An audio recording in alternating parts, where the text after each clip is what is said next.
back, and thanks for tuning in to Core Computing. I want to thank everyone who has recently subscribed to the channel. It's been great to see you comment and to see you engage with other people on this channel, and thanks to everyone else who has joined the support page and contributed, because there's been some great contributions made by people who have joined the channel, and then the Facebook page as well. That's absolutely amazing. I wanted to make this video because I have a bit of a process when I'm planning out something in my HomeLab, or when I want to change something in my HomeLab. I'll often look on eBay and find different deals and kind of research some of the equipment. Originally back in 2019, when I was getting started with HomeLabbing, I bought an X corporate server. It was a Dell R620. It was a great server. It's very powerful. It has 150 gigs of RAM, so it's massive, and it has two processors, I think 42 cores in total, so it's a beast. But it takes a lot of power to run. So it runs VMware at the minute. I think VMware 7 or 7 update 2, something like that. And it can run anything really, but the power it takes is extraordinary. So I'm often looking for things with lower power usage, because there's some devices that are on 24/7. And I've got an upcoming video on just power and how much do we really need in a HomeLab, and power consumption. When I did my thesis, it was actually on that subject. So even though I did my thesis in it, I still sometimes lapse a little bit in that journey, but I'll come back to that on a different video. In this video, I wanted to let you know about some deals that I found on eBay that are definitely worth looking at. I'm going to switch to screen capture. I've got my video running as well, and we'll kind of go through it together, and you'll see what I mean. Okay, so this is my home network. I'm running OpenWRT, and this is running on the Fujitsu Fruitro, whatever that is, S920. It's a great, really good box to run OpenWRT, pfSense, and OpenSense, anything like that, because it has a full-size PCIe slot, which is here. It can also, the way that I've got it configured is I've got an mSATA SSD in there, and then I've also got another slot down here, which you might be able to see here. See, it has two slots. So this is my SSD, and then this one runs a 2.5 gig NIC underneath, because it's got a cutout at the back, which is there. This little cutout, if you can see it, and that's got a 2.5 gig. This is Gigabit, and then it runs a 2.5 gig NIC. It did have a 10 gig. I switched it to 2.5. And I found this out from Wolfgang's channel. He mentioned it, and then they're really cheap. They're about £67 with power supply included, and it's been flawless. It runs great. I will kind of come back to this at some point, but I wanted to discuss some of the other stuff that I found on eBay. Some of the stuff that I've bought, and I can let you guys know about if it's any good. So my network runs 2.5, 10, and Gigabit. So some of the machines, like, where's it gone?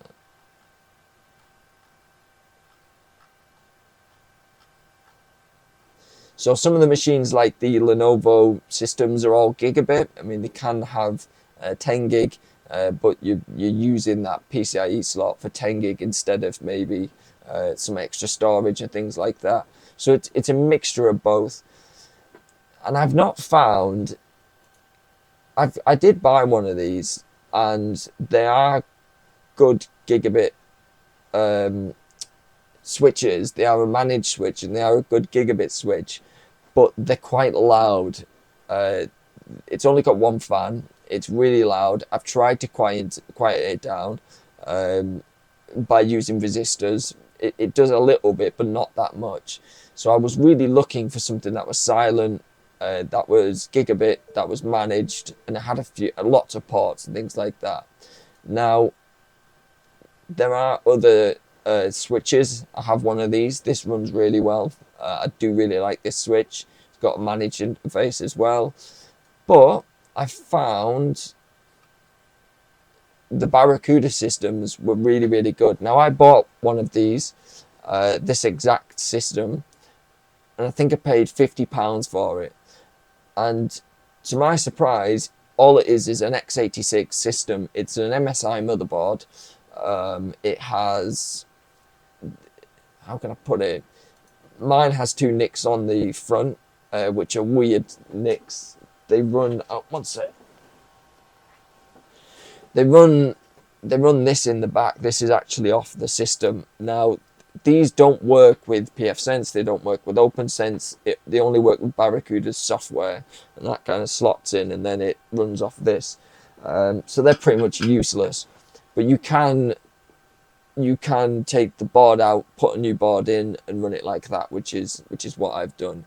So that got me interested in different Barracuda firewalls, Barracuda systems. They all run x86, so there's no MIPS, there's no ARM64. They all run x86/64 systems, Intel. Some people don't like the hardware. Some people, like myself, think it's actually really good and worth it, especially for the price that you'll pay. So I'm going to go to my purchase history, and I'll let you know what I've bought. So I paid £55, and this, I'm a bit unsure if it is for 3 or if it's just for 1, because they're saying job lot. So I'm going to go to view order details.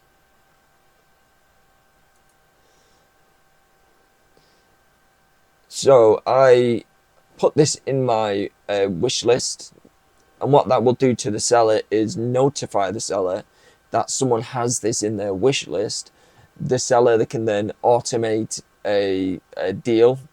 Say like there it was £65. He can then put a deal in for £10 less, or he can put one for 20, however they want to set it up. Now these are a really big retailer online, Computer Hive, so they'll have it automatically set up to do this. So I got a deal for £50. Now I'm not sure if that's for 3 or if that's just for 1, but if it's for 3, that's even great, because I'm going to then install OpenWRT, or pfSense, probably OpenWRT, and then use this as a managed switch. I've already seen what type of Intel processor these use, and it's just a little dual core chip. It's got, I think, 8 gigs of RAM in it. There's a few photos of these being opened. If I do next gen firewall image, do teardown. I saw it on Reddit, so it might be on Reddit. Yeah. So this is the type of photos, OpenSense Barracuda. So there's people taking pictures of the inside of some of these firewalls, so that you can see it's not, it's an Intel and what you can do with it. So that's always a good, if you ever see a system on like that. This is the 210, I've also bought this. This will show you what you can then install on it. Most Barracudas run Intel, which is great. So they'll arrive in a few days, and I'll make a video about the install process, if there's any upgrades that I can do. I noticed that these have got the SMA aerials on them, so it could be that these are set up as a switch / access point, but either way, this was a great deal for rather 1 or 3. I'll film it when it turns up. So that was the first one. I'll go back and do the second one. So again, it says job lot 2, next gen firewall, 180, 12 gigabit RJ45s, 4 gigabit SFPs. Now, I'm not 100% sure if the SFPs can be upgraded.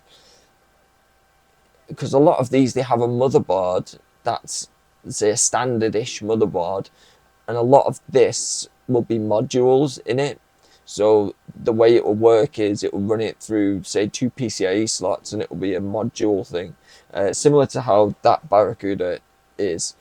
So as you can see, there's a console, so I'll have to install OpenWRT through the console.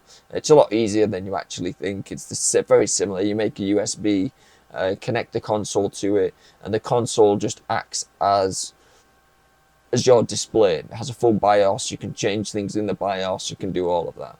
So it's a lot easier than you actually think to install another operating system. But you can also open it up, flash it to the SSD directly, and then you've got another system. So these are the next one up that they're using. Now, when I went to the description, some scratches and marks and stickers, that's quite standard. In working order, factory reset. Now, it does give a firmware version, so that could mean that it has Barracuda software on there. That would need to be removed because we've got no license for it. What's not included: the power lead, power adapter, other cables and accessories, and in any installation advice. What can be used for: the VPN as pictured only, rack mount ears, which is great. Now, again, it does say job lot ×2. To me, that means when I've paid the what did I pay for it? £50. So I paid £50. It's £25 each. That says this for the two. So I'm going to have a few spare, which I can then install OpenWRT and then resell on as new devices. Someone can stick that in their HomeLab straight away and be up and running. They don't need to go through the process. So again, you can still make. You would only really sell this on for £30-40. You wouldn't sell it on for more, But it's this type of thing that I think eBay has really been good at. Is getting ex-service equipment and finding new lives for it. I was doing a bit of research into electronic waste. As part of the business, we collect electronic waste. So if a computer doesn't work and they can't take it to recycling for whatever reason, we'll pick it up and we'll take it for them. I'm quite strong that we need to reuse equipment if we can reuse it. If it's so old that it can't be used, that we recycle it properly and actually know where that recycling ends up. There's been a big kind of controversy about a lot of e-waste ending up in places like Bangladesh and other areas where people had kind of paid tiny amounts to take all the solder off in it, and it's really, really harmful to the environment and to people's health. So I think we need to look about reusing devices. How can we use them again? And I think that's where eBay is really good at kind of doing that. So I think I brought this up in one of my last videos or a few videos ago. Another way to search things on eBay really quick is by using this website called PickClick.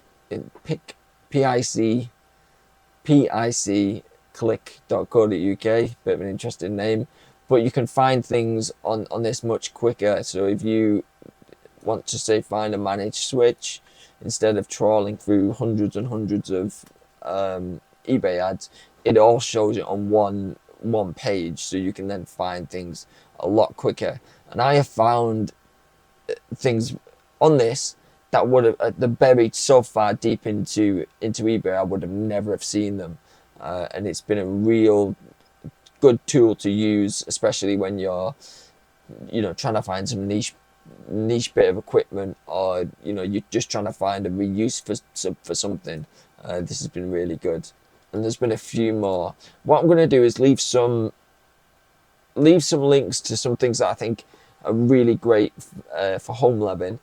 One of the ones that I've got in my rack at the minute is the HP Pro Desk 400. This is £30, and these are immense at installing. They run VMware, Proxmox, anything like that, they'll run. These have 2 NVMe slots. They can go up to 64 gigs of RAM. They have a socketed CPU. The energy consumption is brilliant, sometimes using 10, 15 watts, like really not a lot. And if you want to get in at self-hosting, a stack of 3 or 4 of them, one with VMware, one with Proxmox, one maybe just for Docker, and another one, for something like CastOS or something like that. These are immense, and this is a real good way that you can break into HomeLab in for extremely cheap, and they're easy to maintain.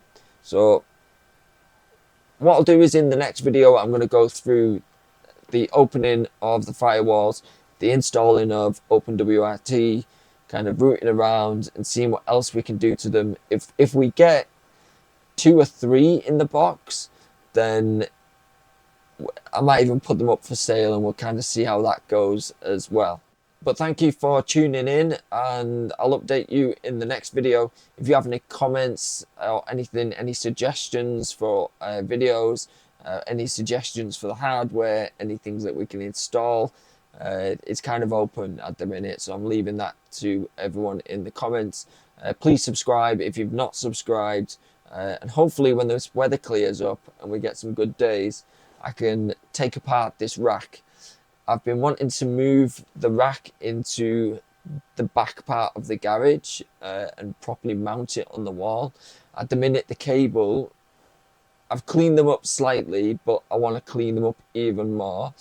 So it'd be great to have you along for that video. And if you've not seen the previous videos about the rack, it's changed a little bit since then. I've tidied it up and cleaned, just made it a lot tidier really.